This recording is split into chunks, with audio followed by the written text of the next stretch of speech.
Hello, everyone, and you welcome another appointment with Progress Over Perfection. Today, I want to talk about something I'm very interested about. I'm here with Darren Reynolds from Every Daughter's Matters. I know they have some work in Nepal. Hello, Darren. How are you? Good morning, Mauro. I'm doing well, thanks. Yourself? Very good. Can you tell us what is Every Daughter Matter? Yeah. So, look, it's a fairly self-descriptive name, as you can imagine, but it obviously needs some context. So, we are an Australian-based, not an NGO, so a not-for-profit, and we work along Nepal's border with India, and we effectively are helping prevent human trafficking, so young women and children being trafficked from Nepal into India, of which current figures that we have is about 20 to 25,000 every year. So that makes it one of the busiest human trafficking routes on the planet. And we're rescuing between 130 and 140 young women and children, predominantly girls, each month. Wow, 25,000 people. Yeah. Across the border between Nepal and India only. Yes. It's incredible. Every year. It's devastating, isn't it? Yes. It's devastating. Yeah. And can you tell us what is the founding story? What was the moment where first, who is the founder, and how this person started this journey? Yeah, so we're talking about Ross Nancarrow. Ross is he is an Australian. He's based in Port Macquarie in New South Wales. Did spend some time in Perth, where I'm based as well, in his younger years, and then revisited later in life. Look, he was in Nepal doing that, and you have to explain. I just need to say up front, I'm an Australian, so I say Nepal. When I'm over there, it's Nepal, and occasionally you get Nepal, so that you get excuse my varying pronunciations of the word, but Ross was in Nepal when about 6 odd years ago, doing some humanitarian work up there, and saw the reality of human trafficking firsthand. Came across a group called Aashish Social Service Nepal. They were an indigenous group who were running a surveillance booth on the border at one point, and they were rescuing, I believe, around 3 to 4 girls every month that were being caught up in human trafficking. And effectively, he was so impressed with what they were doing and the model that they had, and effectively said, how could we expand this? What's the best way we can move forward with this? And they said, if we can replicate this model across the border. There's currently about 35 official crossing points between Nepal and India, so there's room for at least 35 points where we could operate to stop the people. We're currently at 13, so in about 6 years we've gone from 1 booth to 13, and we're in the process of expanding as we speak. Wow! So you are halfway on doing towards that. Doing all of them. Yeah. And how many people you can save at the moment? Yeah, as I said, so the official rescues last year, 1,572 documented rescues. Wow. And look, we're very careful about that number. We don't want to, we want to be absolutely transparent and authentic to our supporters. And there was early days, there was some confusion in the reporting because local people obviously have a different, I guess, filter to what we have. So we actually had to go back and revise the reporting model, so we can say with absolute conviction that 1,572 documented cases of girls who are not being exploited in India because of our presence on that border. Just last year. So we've gone over 5,000 in 6 years. Wow, it's incredible. And you, Darren, how you got involved in this? So my career, pretty much straight out of school, was in radio production or in audio engineering. Was originally in a recording studio, and then ended up in a radio station as the production manager. Firstly down in Bunbury in southwest WA, and then back in Perth. So that career was about 18 years, and in the latter part of that, I was invited by a church group that was doing some work up in Cambodia, and they wanted somebody to come and document what they were doing. They said, "You're in media. Grab a camera, come up and film us." And I went, "I'm a radio producer, not a videographer, but I guess the shoe fits or doesn't fit well." So I actually borrowed a camera and went up. And Mauro, seeing extreme poverty for the first time in my life, having grown up in a very sheltered environment here in Perth, was confronting. And I think one of the finer points on that was going to visit a rubbish tip outside of Phnom Penh and seeing children, young children, sifting through rubbish looking for food was an image you never, never forget. And in that moment, I thought, this is as bad as it gets. But I was wrong, because I actually then came to discover that there are people who see that as an opportunity. And that's the single biggest driver of human trafficking, is people who are so vulnerable that somebody else can exploit them for their own needs. That is the push factor. So I witnessed that firsthand. It shook me. But where it really changed was when I went back to get more footage so that was 2005. 2006, I went back to get more, because I needed more footage to visually tell the story we were trying to tell. And I went to a rescue centre run by an Australian couple who were looking after girls that had been rescued out of the sex trade, that had been trafficked. And I met an 8-year-old girl that, man, that hit hard.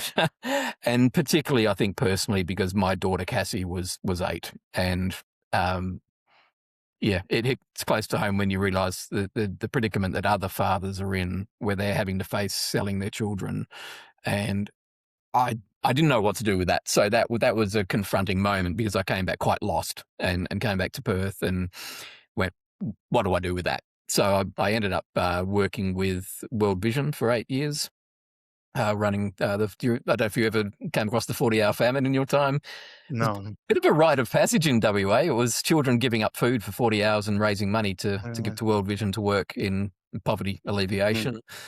Then, long story short, Salvation Army for a number of years, then another rescue agency, which I'm so grateful for my time there, because I was exposed to where these girls end up. So I had seen where they started from, and I also then had the opportunity in Thailand to go and do some undercover work amongst some really professional people who were working with local police to go and rescue girls out of bars and clubs. And the youngest I met was 14, who was doing sex work in a particular club we visited, and it was instrumental in an operation that helped rescue her. But I think at the end of the day, look, as a dad, I wouldn't want my daughter, obviously, to experience anything that those girls have gone through. Not only is it an expensive and a difficult and dangerous operation to go and rescue them, they may never heal from the trauma that they've been through. What I love about Every Daughter Matters, and what has drawn me to this organisation, is between the rubbish tip and the extreme poverty and the brothels and the clubs and the nightlife that is the single biggest pull factor of human trafficking, is an opportunity to interrupt that journey and get them home safely before the trauma happens, and before there's the shame factor is too significant for families to take the girls back. So I love what we do, and it's more about prevention than the cure. Yeah, because there is this factor as well. So if this girl have the trauma, then they cannot back in their homes. That's right. Because they are not valuable Particularly anymore. in Asia. Yeah. Particularly in Asia. Yep. And what is the main way trafficker take young kids, young children to India from Nepal? What is the main way? We all probably get in our minds these images, and Hollywood would promote this thing of there being chloroformed and tied up and put in a boot and driven across. More, and certainly where we operate in Nepal, it is more they're playing on the fact that these girls want a better life. All they need to do, they don't need to go through all that risk and all that planning. All they need to do is offer a big enough carrot and say, come over here and you'll get this. And the biggest things will be employment. It'll be love interest. So we've got a culture over there it's big on arranged marriages where you don't have a choice of who you marry. Your family set that up, which works in a lot of cases. But you and I understand the value of a love marriage and a love relationship, and that is very enticing for these girls to think that they can go to somebody who loves them. And look, it's overwhelmingly a trick. It is not what they're going to. They're being very very rarely coerced, or it's more about false promises. And Mm. once they cross that border, this is so alarming. Only about 2 to 3% actually ever get rescued or are able to return. Wow. No, especially if the arranged marriage is between 8 years old child Yeah. Yep. and an adult somewhere in Yes. India, Yeah. Well, somewhere it's another actually place. more Yeah. arranged marriages in Nepal. So, they're trying to escape that to go Yeah. into India. Yeah. Wow. And what was your experience when you met this young girl, uh, Mm. 8 years old girl? What was your feelings toward that, and what moved you? What make you think I can do better? Mm. Look, the moment was we had arranged to meet this couple. So I had, as I mentioned before, I went in 2005. It was effectively 12 months between the first visit and the second visit. And the significant thing that happened between those two visits is a couple of friends of mine from WA had seen an ad in the paper for a particular rescue agency that needed someone to go and start a rescue home. The husband in this case was a nurse, and he was married to a teacher. So there was kind of this nice symbiotic relationship where he would look after the physical needs and she would look after education and things. So between those two trips, they sold everything. Incredibly brave, and hats off to anybody who engages in this sort of thing. And there's a lot of people that do and go under the radar. They sold everything here in Australia, moved to Cambodia, went to a place called Kampong Cham, which is a fairly industrial city in rural Cambodia. So when I went back, they had been there I believe about 6 months, and I contacted them and said, I'd love to include you in the story that we're telling because you're Australians doing this incredible work. And so they sent us the address. We hired a van and a driver, took a couple of other blokes with me. We drove out there, got to the address, and immediately, I don't know, in hindsight, really what I was expecting, but I was not expecting to drive up to a padlock gate with walls that had been embedded broken glass in them to prevent people climbing over the wall. And so I texted him. I said, "Mate, we're here. Have we got the right place?" And he said, "Yeah, we'll come and let you in." So he came and unlocked the gates. We drove in. He locked the gates behind us. And my first question was, "What's with all the security?" And he said, "There are guys with guns and knives trying to get these girls back." And yes, it was. I went, "Oh wow, okay." And suddenly you're right in the thick of this stuff. And he did a tour of the facility. Now it was very Cambodian style. They weren't living really a Western lifestyle at this point. They were, they just fitted in beautifully. But as he's touring around, we went out the back of the building, and it was a 2-story building. There was a kitchen preparation area, so where they prepare the food, and there was another kitchen inside, but this was the prep area. So he went out and showed us that. And as we was walking back in, he said, "Yesterday was really interesting. We had a girl on the roof of the second story up there threatening to throw herself off. There was wind and rain, and it was a really dangerous situation." He said, "Thank God we were able to talk her down, but that's how she was dealing with her trauma. Even though she'd been rescued, she was still had the nightmares. She still had all the mental trauma, physical trauma." And he said, "This is just another day in the life of what we do here." Now, that was a moment, and so I'm still dealing with that. He took us upstairs and showed us the accommodation that they had for the girls, the different rooms, and it was just beautiful. They were just being beautifully looked after. They had Cambodian staff, and now, being a male nurse, he didn't have a lot of filters, so he was telling me some of the horror stories what has happened to these girls Mm. physically. And look, I'm just not prepared to go into that at this point, but it's something you never forget. While he's describing that and how they get recruited, how they get found, and all this sort of stuff. So that's why I can speak with some knowledge on this. While he's doing that, this girl puts her face around the corner of the room and smiles at me, and I waved and smiled at her. And he said, "Oh, yeah, this girl's." He told me a name, and he said she's been with us for a couple of weeks. She's been through in horrific torture, almost the situations. He said she's only 8. Man, that landed hard because my daughter Cassie was 8, and it was like somebody stabbed me in the chest. I couldn't breathe. And I remember sitting in the back of the van driving back to Phnom Penh later. Thankfully, somebody else was driving because I lost it. I came undone. And the hardest thing was going, what do I do with that? And I think a lot of people experience that to some level. You see something that is just clearly so wrong, that's so unjust, and you don't know what you can do about it with your skill set, with your life experience. And that was, a difficult time because I remember waking up one night just crying because I had this image of, and I'll say a name. Her name was Lacanar.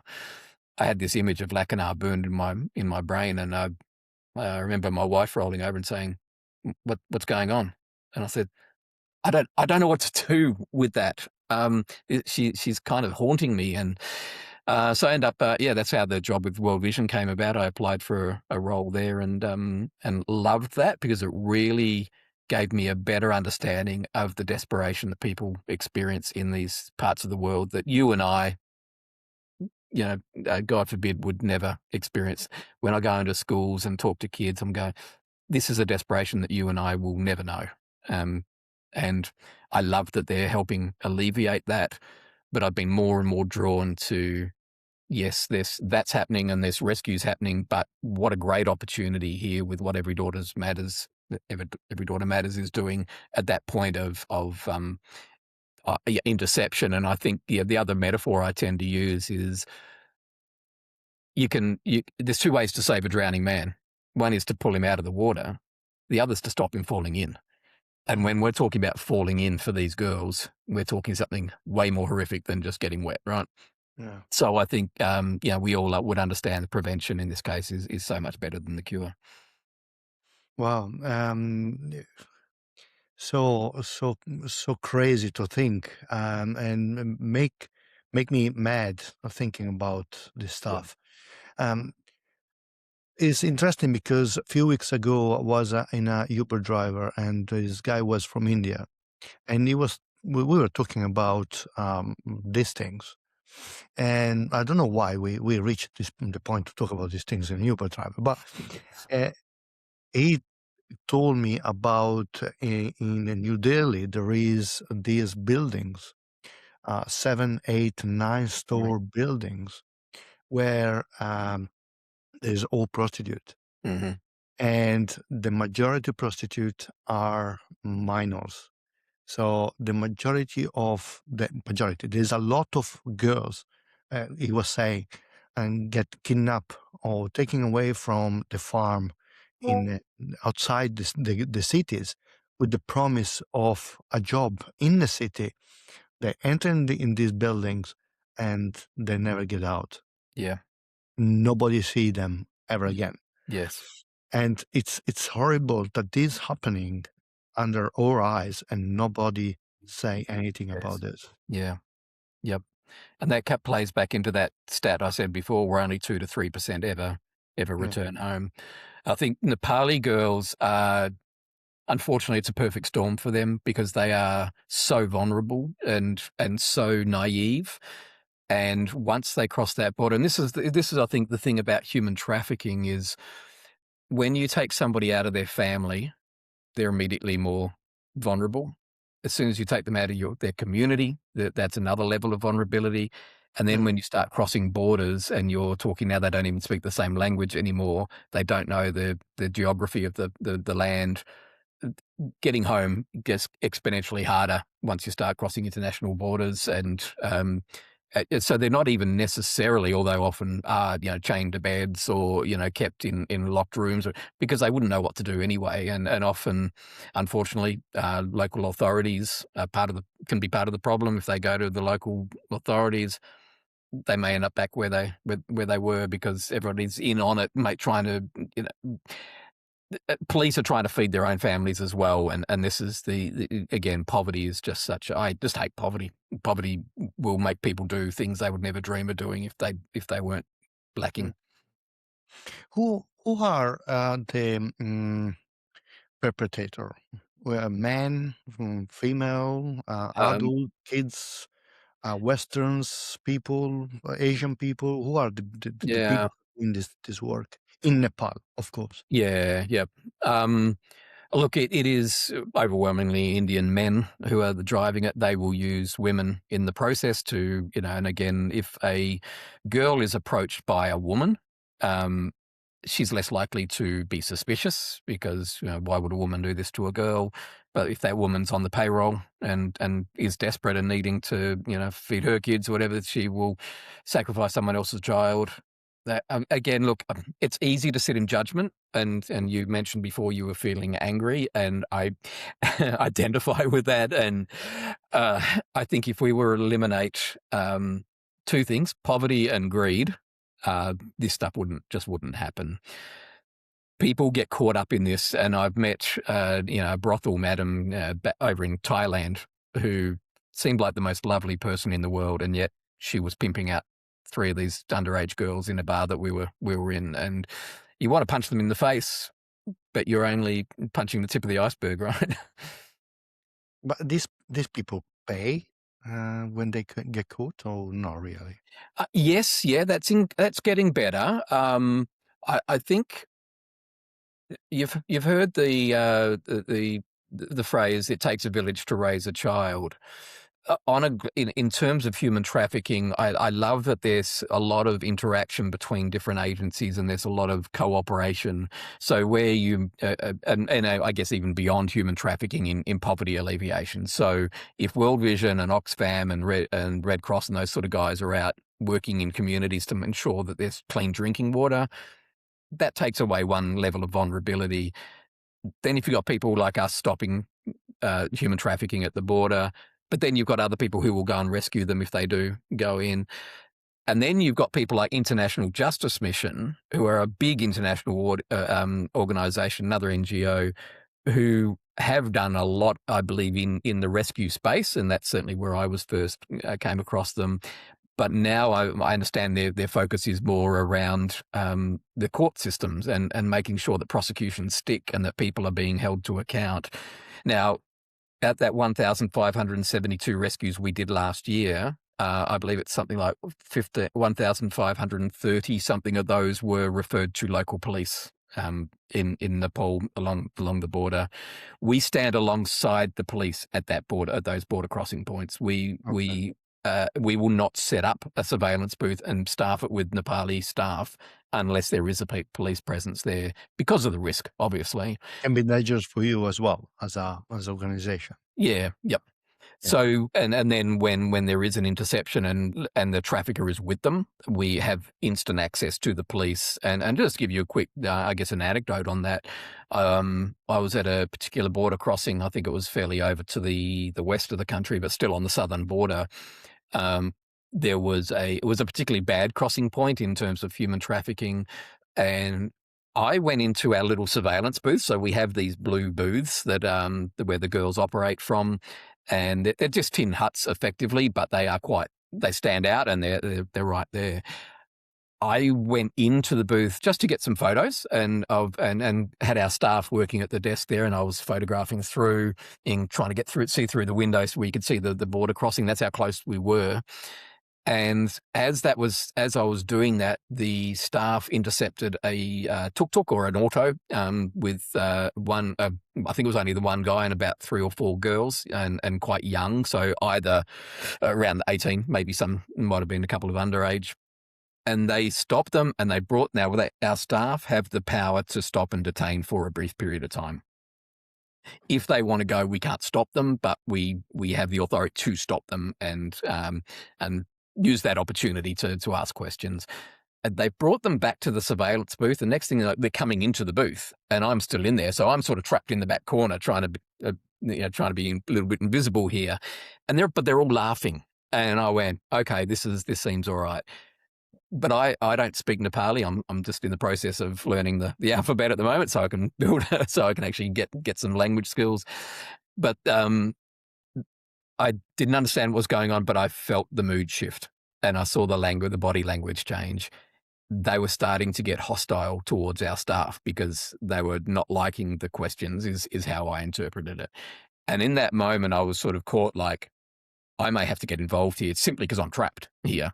And probably not a great thing for a Westerner to be involved in a local thing like that. So I was, sort of weighing up what the wisdom of the moment was. But honestly, I looked up and I saw through the window, and there were two police officers coming over from the other side of the road. They had seen the same thing and obviously heard something. And I was like, right, I'm invisible. I'm out, and they dealt with it. I don't even know that it was particularly a human trafficking moment. It was more that they were just taking exception to the questions that were being asked. And I think they were waved on it after that. But it was just an interesting insight as to how it happens. And as soon as there was any sort of hostility, the police stepped in and were on our side there. Last year in July, we actually received a national award from the most senior police officer in Nepal. He's the Inspector General of Nepal Police. And we got photos of it because it was a lovely ceremony. And it wasn't to us as our Western staff, it was to our local staff. So Yuvraj is the guy who runs operations over there. So it was him and some other senior leaders. And we've got this national award recognising the work that we're doing at the border. So we're definitely wanting to work with the police and are effectively doing that. Yeah. Mm. Wow. Okay, look, Darren, we are at the end of this first part of this 4-part interview about the beautiful things that you do with Every Daughters Matter. Thank you so much. And listeners, stay tuned and let's look at the next episode. Bye. Bye. Okay.